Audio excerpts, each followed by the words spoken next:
Thank you for joining Wars of the Rosies as we continue with part 3, Kabbalistic Magic or Highest Eloimic Magic, from the Order of Magi, Priests and Princes of Melchizadek, by R. Swinburne Clymer.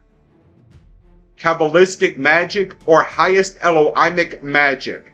Kabbalistic or Angelic Magic is one of the highest forms of the magical ritual. It is far more inclusive and of greater purity than Astrological Magic and entirely independent thereof. Angelic Magic is not under the laws of Astrological Magic and is on a much higher plane in every respect. For this reason, it is more in harmony with the development and illumined soul of man. It will help to elevate him because it demands of him the employment of the exalted will, noble desires, and chaste thoughts. On this account, if there were no other, it is preferable to astrological forms of magical operations.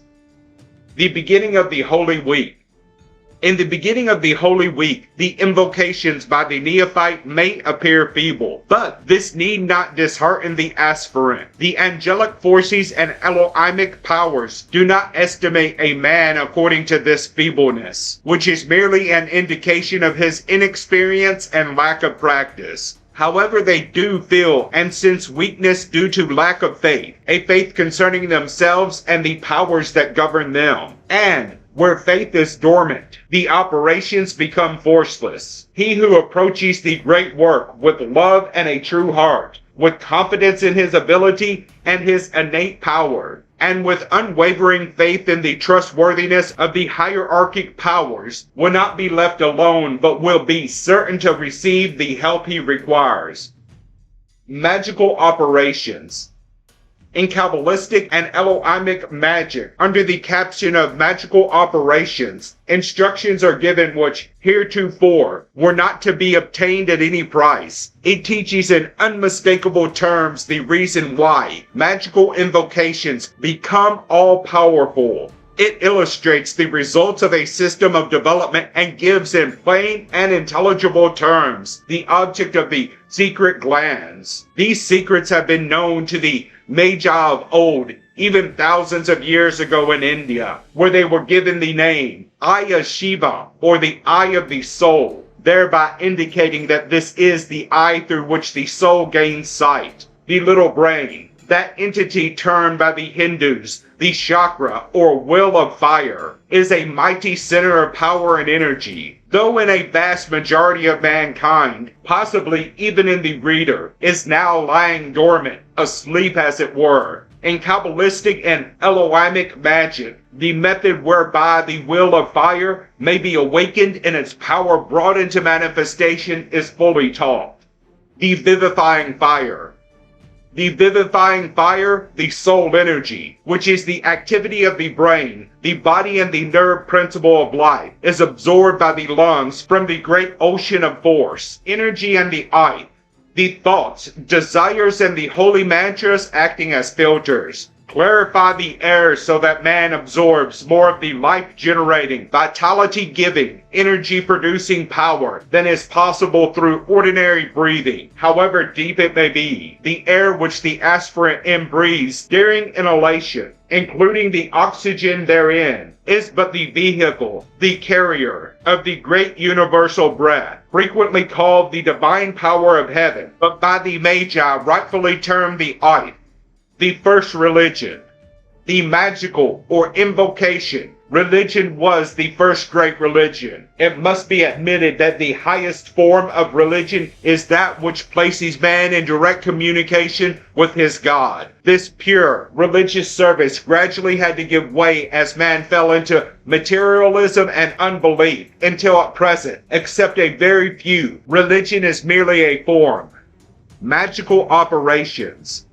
The best authority on magic is the Bible, both Old and New. Throughout the Old Testament are found hints concerning magical practices. Abundant evidence of the results of these practices is recorded. Practically all the prophets and visionaries of the olden times were accustomed to call on God or his ministering angels for help. And in practically every case, the petitioners were answered and relief was obtained by the invocant. The masters and initiates of old, who belonged to the secret fraternities and priesthoods, were in possession of the secret key, or the true interpretation of the mystical practices and hierarchic invocations. The beings, powers, spirits, or forces to whom magical operations were directed were termed hierarchies by the masters and initiates, and the calls, prayers, or supplications addressed to them were known as invocations. By the adepts of the ancient priesthood, the practices of magic were reduced to a science. Every power on the celestial plane was known by its correct name and distinct characteristics, and an effective formula and ceremony were derived by means of which the operator could, at will, summon and dismiss any hierarchic power whose help or presence he desired. With these magical rites or formulae, each neophyte of the temple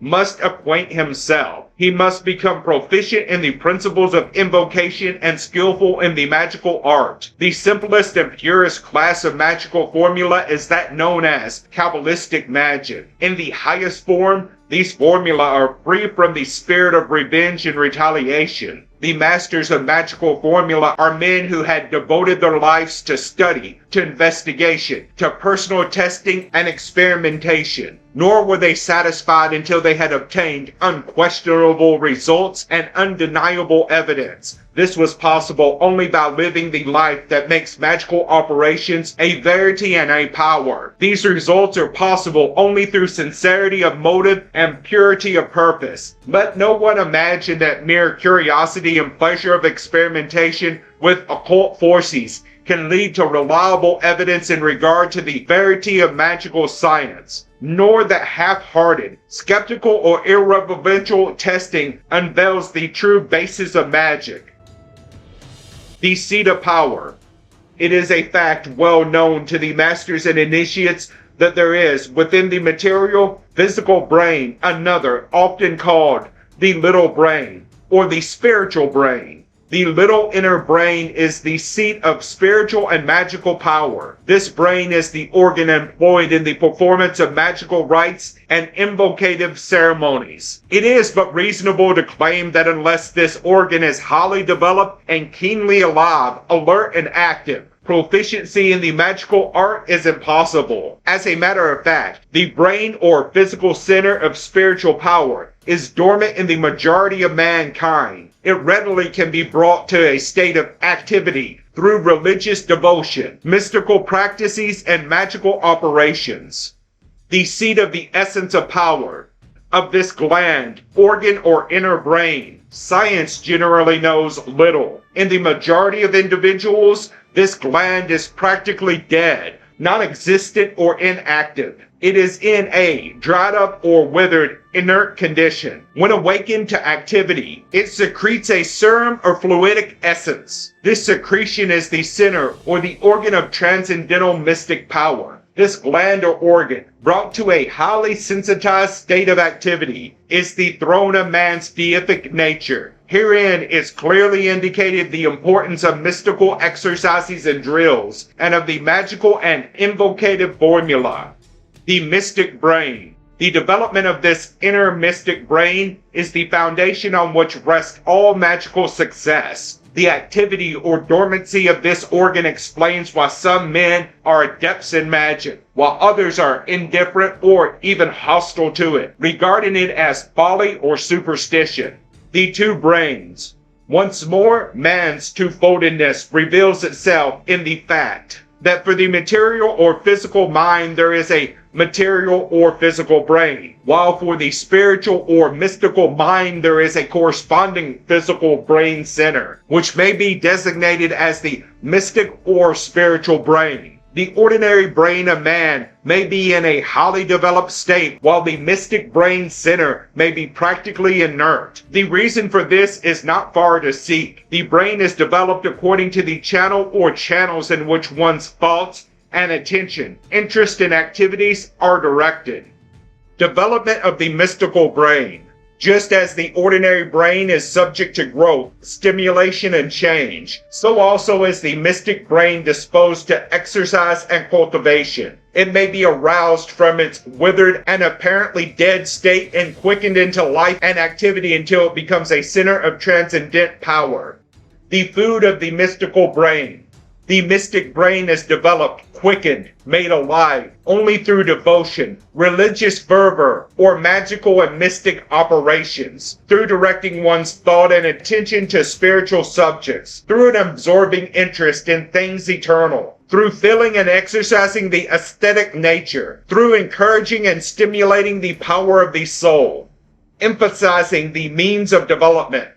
Kabbalistic and Elohimic magic emphasizes the fact that aspirations and longings, thought and study, energy and effort along religious or mystical lines develop and arouse the little brain into activity. Activity and thought in these particular lines stimulate the pineal gland and induce it to secrete a serum or fluidic essence, which is the basis for that practical power essential to proficiency in magical performances. In general, the laws and methods of development are identical with those of development in any other line.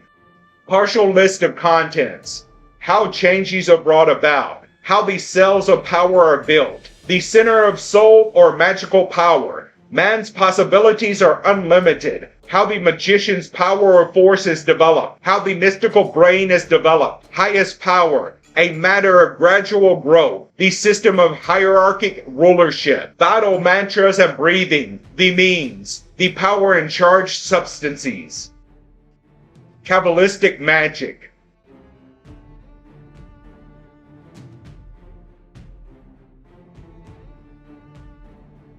The 119th is entirely distinct from the older Psalms, in that it is divided into many sections, each one of which should be used as an invocation for its special purpose. Nearly all these have to do with the relief of the ailing, and not only does Kabbalistic magic and Elohimic magic give the use and invocations, but gives also careful instructions on bathing, diet, exercise, and breathing. It is a complete treatise on the relief of disease by divine and natural means.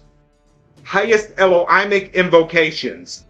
There is an invocative magic, frequently termed Kabbalistic, but which is really Elohimic or purely hierarchic. It is the invocation of the special hierarchic powers, purely by invocations, and with neither astrological signs nor the Psalms. Elohimic magic is one form of magic that is absolutely pure and of the highest type, but the student must first follow a course of cleansing, training, and development before he is able to come into contact or to become in rapport with these Elohimic powers.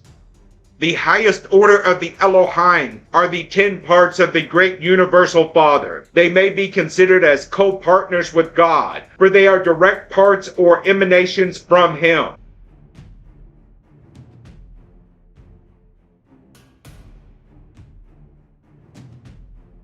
Highest Elohimic invocations.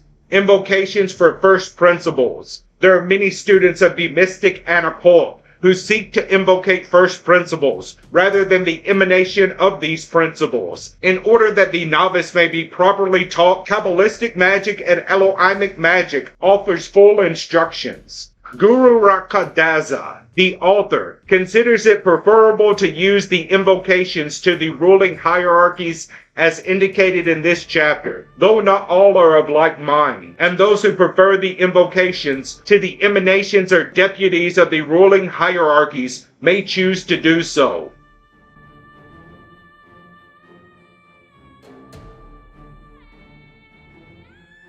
Aryan initiation.